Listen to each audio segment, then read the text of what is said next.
Sir जब as a teacher मैं खुद भी इस चीज को फील करती हूँ, आप लोग भी देखते होंगे throughout the social media हम देख रहे हैं, there are lot of things going on, specially education system का जब हम देखते हैं इतना तेजी से बदल रहा है, बट बहुत चीजें हैं सर जो मुझे लगता है इवॉल्व नहीं हो रही हैं। जैसे कि अभी हमने रिसेंटली देखा एनडीए की वजह से पूरा रीनीट हो रहा है, बच्चों के माइंड पे बहुत नेगेटिव इम्पैक्ट आ रहा है। At the same time class 12 के स्टूडेंट्स हैं, सीबीएसई की वैल्यूएशन को काफी क्वेश्चंस किए जा रहे हैं। अभी कुछ दिन पहले ही यूपीएससी का पेपर हुआ, उसमें भी काफी कंसर्न्स आए हैं कि बहुत ज्यादा डिफिकल्ट पेपर बना दिया गया।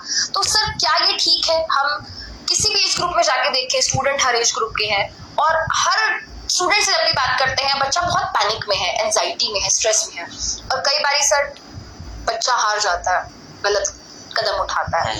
तो सर आप क्या मैसेज देना चाहते हो बच्चों को? मैम मुझे लगता है कि मतलब मुझे समझ में नहीं आ रहा मुझे कहना चाहिए नहीं कहना चाहिए। मुझे लगता है कि इनको अच्छे स्कॉलर्स भी नहीं चाहिए, इन्हें अच्छे डॉक्टर, अच्छे चिकित्सक भी नहीं चाहिए और इन्हें अच्छे ब्यूरोक्रेट्स भी नहीं चाहिए। अदरवाइज एक साल में इतना बड़ा गैप आ जाना एग्जामिनेशन की मार्किंग स्कीम में। Students are not lab rats, students ऐसे है ही नहीं कि उन पर आप टेस्टिंग करो।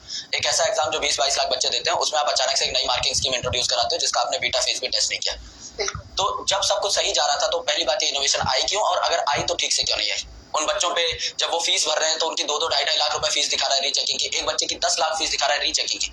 अगर वो बच्चा मिडिल क्लास हुआ तो वो ये सोचेगा कि मैं शायद अफोर्ड नहीं कर पा रहा हूँ, बाकी सारी चीजें तो ठीक ही हैं, अगर मैं शायद ये अफोर्ड कर ले जाता तो शायद मेरे नंबर सही आ जाते।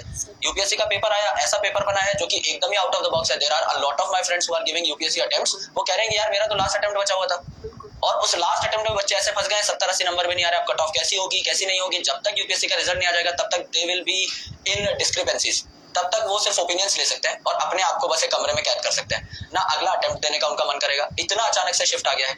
So the things should be gradual, धीरे धीरे आए, परपेचुअली आए और लोगों तक पहुंचाई जाए, आराम से अवेयरनेस बढ़े उसकी। अचानक से इतना बड़ा चेंज सस्टेनेबल होता ही नहीं है किसी भी सिस्टम में। तो education system should mould it a bit in favour of students, क्योंकि हम स्टूडेंट्स के साथ रहेंगे तभी तो लोग ट्रस्ट कर पाएंगे एजुकेशन सिस्टम पे। आज के दिन में वो ट्रस्ट दिखता ही नहीं है और हर लेवल के बच्चे में नहीं दिखता। अभी 11वीं-12वीं में मिसट्रस्ट आ गया, नीट के बच्चों में मिसट्रस्ट आ गया, यूपीएससी के स्टूडेंट जो सबसे समझदार गिने जाते हैं आके जाते हैं उनमें भी मिसट्रस्ट आ गया। तो आप जीत कहां रहे हो फिर?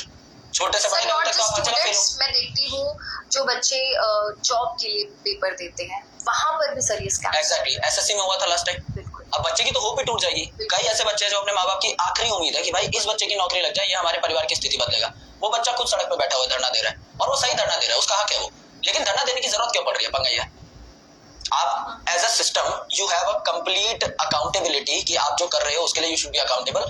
लोग वो भी लेने के लिए तैयार नहीं है, ब्लेम भी लेने के लिए। उसमें भी ब्लेम गेम चल रहा है कि मैं डायरेक्टर साहब को कुछ कह दूं, मैं सेक्रेटरी को कुछ कह दूं, मैं इसको कह दूं, मैं उसको कह दूं, उसमें भी जो पैडल है वो घुमाया जा रहा है। तो एक जना आए, अकाउंटेबिलिटी ले और बोले कि अब मैं ठीक से कंडक्शन कराऊंगा, जिससे बच्चों का ट्रस्ट बढ़े, और बच्चे देश का भविष्य है। We are the country of youth, और यूथ अगर इस तरीके से डिसहार्टेंड रहेगा और पढ़ाई से अपना मन चुराने लगेगा, पेपर्स नहीं देगा, तो देश का इससे बड़ा नुकसान तो हम कर ही नहीं सकते कभी। देश की तरक्की कैसे? एग्जैक्टली, ये तो हम कुआं खोद रहे हैं अपने लिए।